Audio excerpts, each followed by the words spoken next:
இயேசு ஒரு கிரிமினல், அவர் சட்டத்துக்கு விரோதமாக வாழ்ந்தவர்.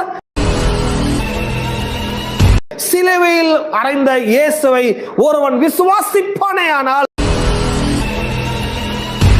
சிலுவை பற்றிய உபதேசம் கெட்டு போகிறவர்களுக்கு பைத்தியமா இருக்கிறது, ரட்சிக்கப்படுகிற நமக்கோ அது தேவ பலனா இருக்கிறது. சோ பவுல் இதெல்லாம் சொல்லிட்டு நெக்ஸ்ட் பிரீச்சிங் பற்றி பேசுறாரு. எது பிரீச்சிங், எது சுவிசேஷம், எது பிரசங்கம் அப்படின்னு சொன்னா, இன்னைக்கு சுவிசேஷம் எப்படி சொல்றாங்கன்னா, போய் உன்னை பத்தி சொல்லு, உன்னை கடவுள் எப்படி தெரிந்து கொண்டார்னு மக்களுக்கு போய் சொல்லு, எப்படி நீ அழைக்கப்பட்டன்னு சொல்லு, உன் வாழ்க்கையில நடந்த சில அனுபவத்தை மக்களுக்கு போய் சொல்லு. இதுதான் சுவிசேஷம் என்று ஜனங்கள் நம்புகிறார்கள். பட் ரியலி நீ கவனிச்சின்னு சொன்னா அது சுவிசேஷம் கிடையவே கிடையாது.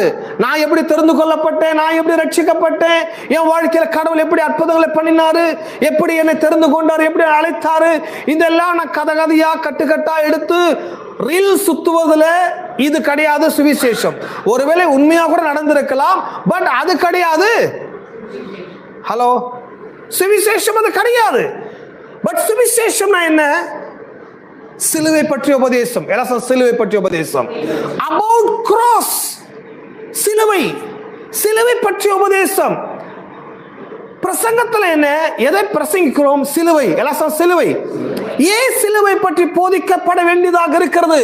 யூதனா இருக்கட்டும், கிரேக்கனா இருக்கட்டும், அந்நியனா இருக்கட்டும், மற்ற எந்த மனிதனா இருக்கட்டும், முழு மனு உலகத்துக்கு சால்வேஷன் எப்படி வரும்ன்றது கடவுள் ஒரு டிசைன் பண்ணி வச்சிட்டாரு. யார் இருந்தாலும், அவன் கிரேக்கனா இருந்தாலும், யூதனா இருந்தாலும், புறஜாதியானா இருந்தாலும், சிலுவையில் அறைந்த இயேசுவை ஒருவன் விசுவாசிப்பானேயானால் அந்த விசுவாசம் அந்த மனிதனுக்கு என்ன ஏற்படுத்துகிறது?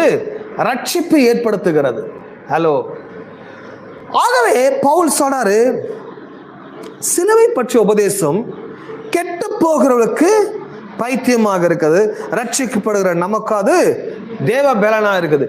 சோ பவுல் எதை பிரசங்கிக்க அவர் தன்னை டெடிகேட் பண்றான்னு சொன்னா சிலுவை. எல்லாம் சிலுவை. சிலுவை பற்றி பிரசங்கிப்பதில் இன்னைக்கு கொஞ்சம் ஸ்டைலா இருக்கலாம், இன்னைக்கு கொஞ்சம் நல்லா இருக்கலாம். சிலுவையை மாற்றுறதுல, சிலுவை இங்க தொங்க விடுவதில், ஒரு பெரிய சிலுவையை நம்ம இங்க கழுத்துல போட்டு வருவதில், ஸோ கோல்டு சிலுவை, பித்தளையில் இது மாதிரிலாம் போடுறாங்க. பார்க்க லுக்கா இருக்கலாம், ஸ்டைலா இருக்கலாம். பட் சிலுவைன்றது என்ன அப்படி சொன்னா, சிலுவை என்பது அது ஒரு அவமான சின்னமாக கிரேக்க காலங்களிலே, ஆன்சியன் பீரியட்ல, பெலிஸ்தீன காலத்தை பார்க்கப்பட்ட ஒன்று. சிலுவைன்னு சொன்னா ரொம்ப அவமான சின்னம், ரொம்ப மோசமான ஒரு சின்னம். சிலுவை எல்லாம் மேன்மையா பேசினா முதல்ல பேசுறால செருப்புகள்ட்ட அடிப்பாங்க. ஏன்னா சிலுவை யாரு? குற்றவாளிகளை தூக்கி சாவடிக்கிற இதுதான் சின்னம்.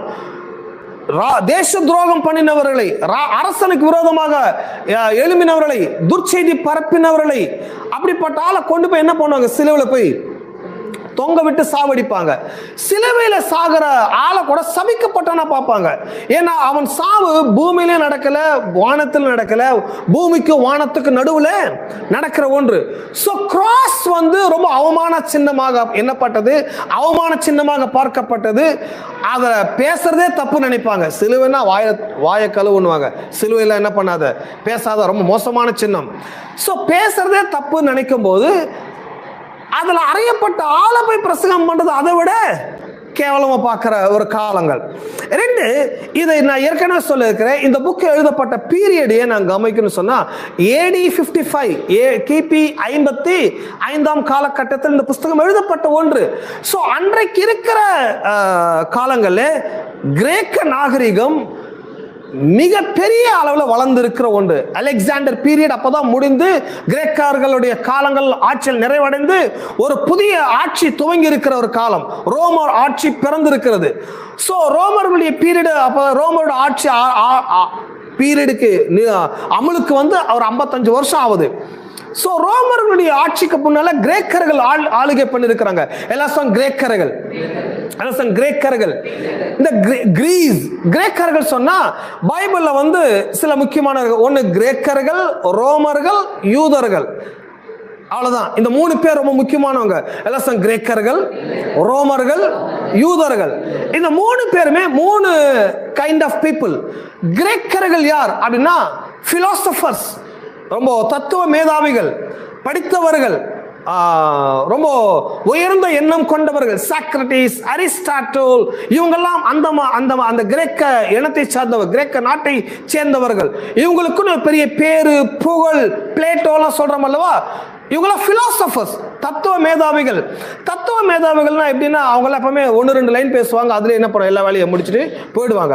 அவங்களாம் PhD பட்டம் வாங்கினவர்கள். இந்த கிரேக்கர்கள்லாம் யார் ஒருவன முட்டாளா இருக்கவே மாட்டா, அவ்வளோ பிரில்லியன்ட் பீப்புள் கிரேக்கர்கள். யூதர்கள் அப்படின்னு சொன்னா இவங்க படிப்புக்கு கொஞ்சம் தூரமானவங்க, பட் மதத்துக்கு ரொம்ப நெருங்கினவர்கள். இவங்க எல்லாம் மதவாதிகள், ரிலிஜியன் பீப்புள் யூதர்கள். ரோமர்கள் யார் சொன்னா இவங்க எல்லாமே பொலிட்டிக்கல் பீப்புள், இவங்களாம் அரசியல்வாதிகள். எப்படி அரசாட்சியை நிரூபிப்பது, எப்படி அரசியல் அமைப்பை கொண்டு வருவது, எப்படி நாட்டெல்லாம் நம்ம கண்ட்ரோல் பண்ணுவது. ஸோ இந்த 3 குரூப் பீப்புள் இருக்கிறாங்க. ஒன்று கிரேக்கர்கள், இன்னொன்று யூதர்கள், இன்னொன்று ரோமர்கள். சோ இப்ப என்ன சொல்ல வராரு பவுல், சிலுவை பற்றிய உபதேசம் கெட்டு போகிறவர்களுக்கு பைத்தியமாக இருக்கிறது, ரட்சிக்கப்படுகிற நமக்கும் தேவபலனா இருக்குது. இவனோட காலகட்டத்தில் கிரேக்கர்கள் பரவலா இருந்திருக்கிறார்கள். எல்லா இடத்திலும் கிரேக்க நாகரிகம் பரவலா இருக்குது. இவன் இந்த சிலுவை பற்றிய உபதேசத்தை போய் யாருக்கு சொல்றான்னா மக்களுக்கு சொல்லும் போது, அந்த கொரிந்துன்றது ஒரு லார்ஜஸ்ட் சிட்டி, அது ஒரு பெரிய ஒரு வணிகம் நிரம்பி இருக்கிற ஒரு வணிக வியாபாரம் நடக்கிற ஒரு பகுதி. அந்த இடத்துல கிரேக்கனும் வருவான், யூதனும் வருவான், எல்லாருமே உள்ள வருவாங்க. பட் என்ன ப்ராப்ளம் சொன்னா, ஒரு கிரேக்கன் கிட்ட போய் நீங்க எதை சொன்னாலும் கேட்டுப்பான்.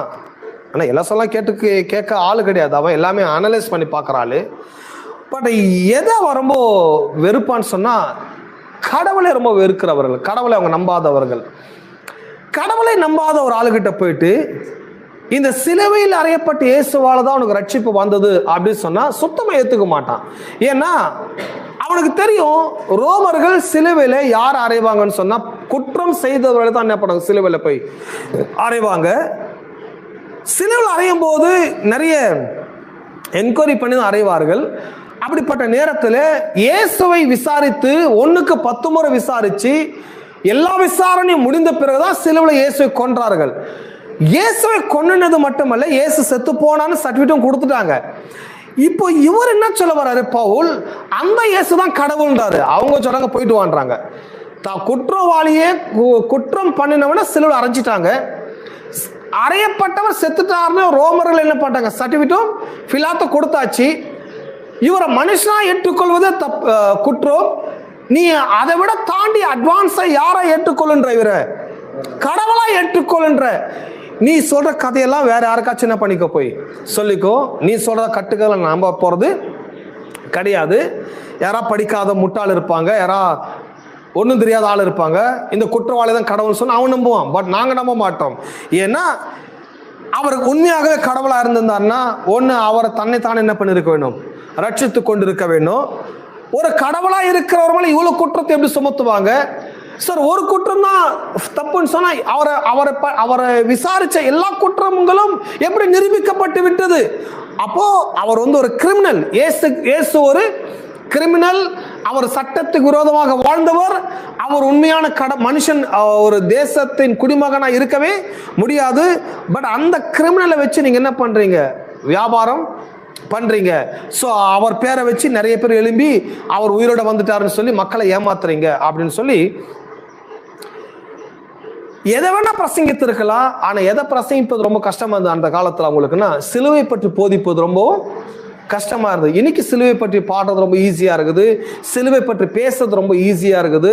ஏன்னா இன்னைக்கு சிலுவைன்னு சொன்னா அது ஒரு காமனா மாறிடுச்சு. அது ஒன்றும் பெருசா ஒரு பயப்படுற அளவுக்குலாம் இன்னைக்கு கிடையவே கிடையாது. பட் அன்றைக்கு இருந்த காலகட்டத்தில் சிலுவை குற்றவாளிகளை, தேசத்துக்கு விரோதமாக வாழ்ந்ததை சாவடிக்கிற ஒரு கருவியாக பயன்படுத்தப்பட்ட ஒன்று.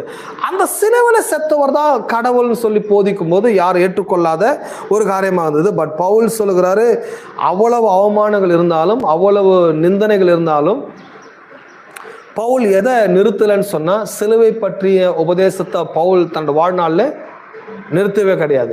ஏன்னா மக்களுக்கு ரட்சிப்பு வரணும் அப்படின்னு சொன்னா, பிரசங்கியார் எவ்வளவு கண்ணீர் விட்டாரு, எவ்வளவு ஜெபம் பண்ணினாரு, எவ்வளவு கதறினாரு, இதை வச்சு மக்களுக்கு ரட்சிப்பு வரப்போவது கிடையாது. சிலுவிலே கிறிஸ்துடைய பாடுகள், கிறிஸ்துடைய மரணம், கிறிஸ்துவனுடைய அந்த அன்புதான் மனிதன் என்ன செய்கிறது, ரட்சிக்கிறது. ஆகவே கிறிஸ்துவை பற்றி போதிப்பதிலே பவுல் நிறுத்தவே இல்லை. அவர் சொல்ற சிலுவை பற்றிய உபதேசம் கெட்டு போகிறவர்களுக்கு பைத்தியமாக இருக்கிறது. இதை ரிஜெக்ட் பண்றான், இதை ஏற்றுக்கொள்ள மறுக்கிறான், இதை நம்ப மறுக்கிறான். ஸோ அவனுக்கு நான் பண்ற பிரசங்கம் எப்படி சொன்னா பைத்தியமாக இருக்கிறது. பட் அதே நேரத்தில் இதை நம்பி ரட்சிக்கப்படுகிற ஒவ்வொரு மனுஷனுக்கு இது தேவ பலனாய் இருக்கிறது. எத்தனை பேர் சிலுவை நம்புகிறீர்கள்? எத்தனை பேர் சிலுவையிலே சிந்தின ரத்தத்தினால் நீங்கள் மீட்கப்பட்டீர்கள் என்று விசுவாசிக்கிறீர்கள்? எத்தனை பேர் அவருடைய காயத்தால் நீங்கள் ஏற்றுக்கொள்ளப்பட்டீர்கள், உங்கள் பாவங்கள் எல்லாம் சிலுவையில் மேல் சுமந்தப்பட்டாயிற்று என்று எத்தனை பேர் விசுவாசிக்கிறீர்கள்? ஸோ சிலுவை உங்கள் பாவங்கள் சுமந்து தீர்க்கப்பட்ட ஒன்று. சிலுவையில் சிந்தின ரத்தம் உங்களை மீட்டெடுத்த ரத்தமாக இருக்கிறது. ஸோ சிலுவை தான் உங்கள் பாவங்கள் சுமந்தது, சிலுவை தான் உங்களை மீட்டெடுத்தது, ரட்சித்தது. ஸோ ஃபாதர் கிடையாது, பாஸ்டர் கிடையாது, வேற சபை கிடையாது. உங்கள் பாவங்கள் சுமந்தது யார்? ஆண்டவராகிய இயேசு கிறிஸ்து. ஸோ ஒரு காலத்துக்கு அப்புறம் ரோமன் கத்தோலிக்கில் ஒரு ஒரு பேட்டர்ன் கொண்டு வந்துட்டாங்க. என்ன பேட்டர்ன் சொன்னா, அவங்களுடைய தப்பெல்லாம், அவங்களுடைய பாவங்கள் எல்லாம் ஃபாதர் கிட்ட என்ன பண்ணிடுறாங்க, அவங்க காதுல போய் சொல்லுவாங்க. அது என்ன சொல்றாங்கன்னா, இந்த பாவத்தெல்லாம் அவர்கிட்ட ஒப்படைச்சாச்சு, அவர் சுமக்கிறாரு. நோ, ஃபாதர் சுமக்கிறது இல்லை, பாஸ்டர் சுமக்கிறது இல்லை, ரெவரண்ட் சுமக்கிறது இல்லை, பிஷப் சுமக்கிறது இல்லை. உங்கள் பாவங்கள் அனைத்தும் கல்வாரி சிலுவையில் இயேசு சுமக்கிறார். இயேசு ஒருவருக்கு மட்டும் உங்கள் பாவங்களை உங்கள் பாவங்கள் தெரியும். உங்களை ஏற்றுக்கொள்வதும் அவர்தான், உங்களை மன்னிப்பதும் அவர்தான், உங்களை ரட்சிப்பதும் அவர்தான். அப்ப இவங்கெல்லாம் யாரு? பிஷப் யாரு, டீக்கன் யாரு, ரெவரண்ட் யாரு, பாஸ்டர் யாரு, மற்ற போதகர்கள் யாரு, சுவிசேஷ யாரு சொன்னா, ஜஸ்ட் இவங்கெல்லாம் கடவுளுடைய வார்த்தைகளை, வர்த்தமானங்களை, மக்களுக்கு செய்திகளை சென்ட் பண்ணுகிறவர்கள். ஜஸ்ட் பிரீச்சர்ஸ், ஜஸ்ட் மெசேஞ்சர், செய்திகளை கொடுக்கிறவர்கள். எத்தனை நம்புகிறீர்கள்? அப்போ பவுல் சொன்னாரு, சிலுவை பற்றிய உபதேசம் கெட்டு போவலுக்கு பைத்தியமாகிறது, ரட்சிக்கப்படுகிற நமக்கு அது தேவ பலனா இருக்கிறது. அந்தபடி ஞானிகளுடைய ஞானத்தை நான் அழித்து புத்திசாலிகளுடைய புத்தியை அவமாக்குவேன் என்று எழுதியிருக்கிறது.